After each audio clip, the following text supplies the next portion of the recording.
played with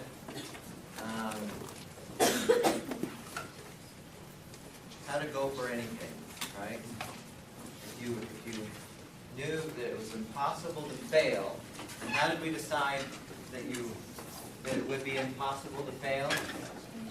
Change your rules. And what that means is what? Maybe give us an idea. What does that mean to change your rules?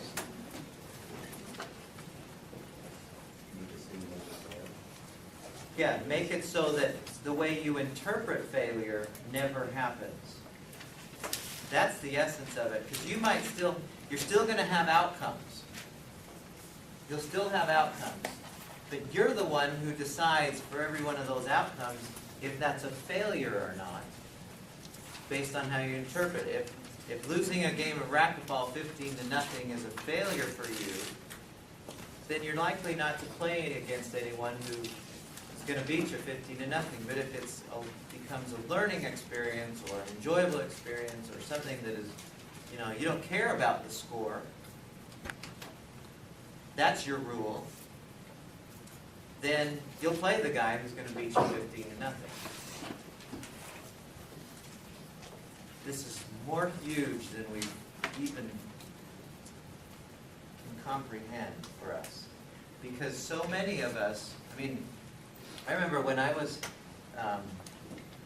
going to school, my bachelor's degree, the thought of going on to get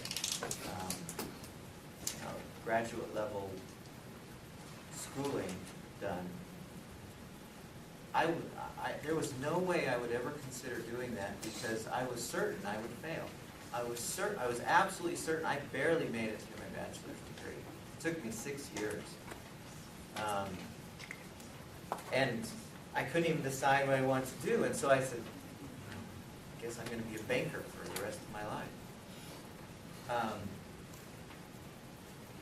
And when somebody said, well, you should go to graduate school, I said, possibly. And in my mind, I'm thinking, because I know, I finished that sentence with, because I know I'll fail, and I don't want to fail, and failing means passing all the classes that you have to do. And when I changed my rule to, I'm just going to enjoy this and see what I learn, and if good things happen and I graduate, fine, but I had a kind of a push to do something that I loved instead of banking, then it didn't matter to me as much if I passed or if I got the degree. And for most people, if you just hang in there, the degree will happen. And that's what I learned. Is I'm just going to keep going. I'm going to keep going. And then I decided to write a book. And then I decided to write another book. And I decided and because I decided that I didn't care about the outcomes. I didn't care about the score. More important to me was, what do I learn from this? And then I just started going for stuff. I just started trying things. So we change what failure means to us and kind of make sure that our definitions work for us to go for things instead of be afraid to go for things. Any questions or thoughts about that?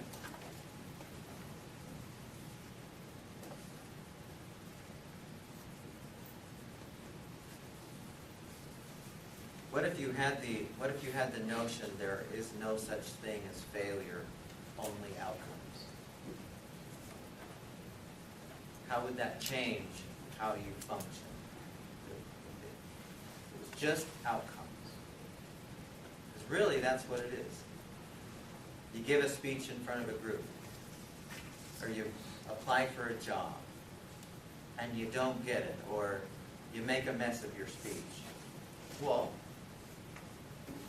you get to decide whether that's a failure or not. Nobody else can for you. And if it's just an outcome, then okay, what do you do with that? If it's failure, then the likelihood of you doing it next time is close the door. I don't like failing. Too much pain. Does that make sense? It's a huge issue. Huge. I think We should be just going for stuff right and left. All right. Does anyone know how many times it took Thomas Edison before he got it right on the light bulb? And 1,000 times. Can you imagine if he'd have said on the 4th try, well, back to this. That's a failure. I'm a failure. I can't do this light bulb stuff. Thank heaven he kept in there. Somebody, I'm sure, would have done this, but he did. Because he stuck in there and he kept trying, and every time he failed, what did he say? I found another way that doesn't work. And that was the essence of it. What did you say? Try something else. Yeah. I found a way it doesn't work. Okay, now I know one. So his knowledge base grew. I'm sure he learned other things as he was going. But if he'd have said, I don't want to fail anymore. 5th try, why try? Okay. Another type of fear that I think is stops a lot of us is this one.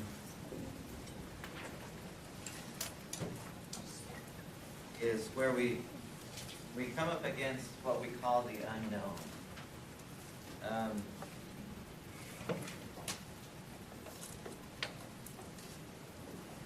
When you are thinking in your head, what's the thought that is going on in your head when this fear is the feeling? What's the thought?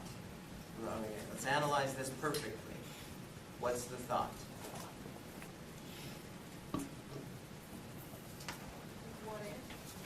What do you mean? And what are you doing that's making it so that you aren't going to go in that? Fear is our feeling of not wanting to go for something. Or our nervousness about going for something. So keep with that thought. What if something bad happens? That's the thought. See, in the known, we have a pretty good idea. This is how it will look, and I'm pretty sure this is safe.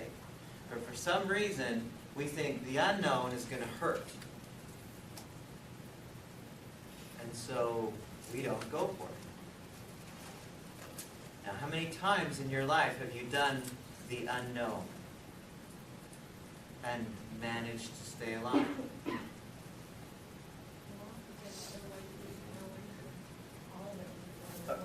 Exactly. At some point, everything you've done is unknown. You know, first day in kindergarten, scary, right? Got to leave mom, or preschool, or whatever. Scared you to death, cried. I've repressed it so much, I don't remember. But you stayed alive. So why would any other unknown thing be any different? Really, I mean, that's where the juice, I'll tell you, I had this experience that made me, more than anything, decide I love going into the unknown. Many, many years ago, I took my bike and I went to Deer Valley. And they still do this, where you put your bike on the lift, and then you go up, and then you ride the trails down. All right? Well, you've seen that before. I noticed this summer that they were still doing that, but I did this a long time ago. And I was just by myself, and I get on the lift and go up to where they let you off, and I'd ride down. Same trails every time. I was getting pretty used to it. It was very fun.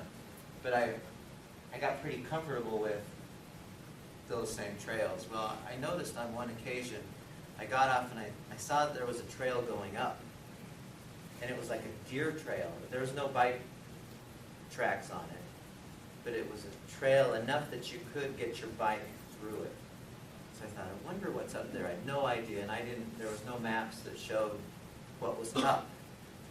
So I decided, let's see what's up there. And I went up, and a couple times I had to carry my bike, and I kept going up. And I decided, I want to see how high I can go.